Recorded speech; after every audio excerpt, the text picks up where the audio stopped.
लेकिन ये साला कर क्या रहा है यहाँ पे? সাথী সাথী সাথী তুমি কোথায়? সাথী আমি শাকিল, শাকিল তোমাকে নিতে আসছি, তুমি তাড়াতাড়ি চলে আসো। সাথী তোমাকে নিয়ে আজকে আমি পালিয়ে যাবো, কেউ ঠেকাতে পারবে না, তোমাকে নিতে আসছি, আসো। আরে তোমার বাবা আপত্তা এই সময় নেই, তুমি তাড়াতাড়ি চলে আসো। উনি আঙ্কেল আসসালামু আলাইকুম। ওয়ালাইকুম সালাম। তুমি এটা কি করো? ওই আঙ্কেল আকাশেতে লক্ষ্য তারা, চাঁদ কিন্তু একটা রেইয়া। সরি আঙ্কেল, মানে আসলে এই আম পাতা জোড়া জোড়া মারবো চাবুক চর্বো ঘোরা ওরে আঙ্কেল সরে দাঁড়া। কি টং মাং বোঝাইতেছো তুমি? এই জায়গায় কি করো? তুমি আমার মেয়ের পিছনে ঘুর ঘুর করে, আমি বুঝি না। তুমি এই জায়গায় কি করতেছো?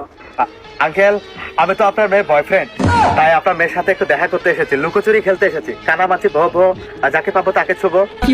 মানে আপনার মেয়ের সাথীকে আমি খুবই ভালোবাসি, তাই তাকে নিয়ে আজকে পালিয়ে যাবো ভাবছি। পালিয়ে যাবো না আঙ্কেল, আমি আসলে প্রতিদিন আপনার বাসার আশেপাশে প্রতিদিন আসি। প্রতিদিন আসো? জি, মাঝে মধ্যে একটু গ্যাপ যায়, কারণ আমি আর দুজনকে লাইন মারি তো।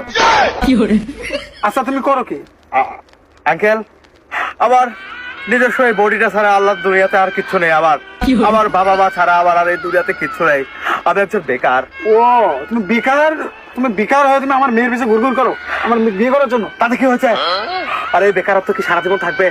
আপনার মেয়ে যখন পুত্রবধূ হিসাবে, আমার পুত্রবধূ না, আমার বাবার পুত্রবধূ হিসাবে আমার ঘরে বধূ বেশে কন্যা হিসেবে যাবে, সেদিনে তো আমার ঘর আল্লাহ তাআলা আলোকিত করে দেবে, রহমত দিয়ে পরিপূর্ণ করে দেবে। সেদিনে আমি স্বাবলম্বী হয়ে যাব, আপনার জামাই আর জামাই থাকবে না, আপনার জামাই হয়ে যাবে একটা ছাগল, মানে ছাগলের ফার্মের মালিক।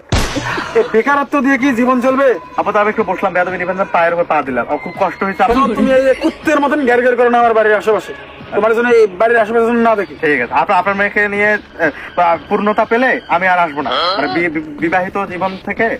তোমার বিয়ে দিবে কেন? আমার মেয়ে দিয়ে তোমার? আপনি? তোমার কোনো কর্ম নেই, তোমাকে বিয়ে দেবো? ইয়েস আব্বাজান, আপনি দেবেন। আপনি কেন দেবেন জানেন আব্বাজান? কেন দেবো বলছি, পরে বলছি, তার আগে পারেন যতবার অপমান করে নেন, এইসবের জবাব আমি একটু পরে দেবো আপনাকে। অপমান আর কি করবো? তোমাকে আমি বললাম তুমি আমার বাড়ির আশেপাশে থাকবা না, আসবা না, কোনোদিনও আসবো না। আজকে চলে যাবা? আশেপাশে যাবো না, ভিতরে থাকবো। মানে ইয়েস, আপনি একদিন এই যে আজকে আমাকে অপমান করলেন না, আপনি দেখবেন যে ড্যাং ড্যাং করে বিয়ে দিয়ে দিচ্ছেন, আপনার বাসার দারোয়ানকে বলতেছেন গেট খোলো বাবা, আমার নবাব সিরাজউদ্দৌলা জামাই এখন এন্ট্রি নেবে। আমার কি জামাই আছে? আচ্ছা তুমি কি করতে চাও বলো তো? আব্বাজান কি বুঝাইতে চাইতেছো?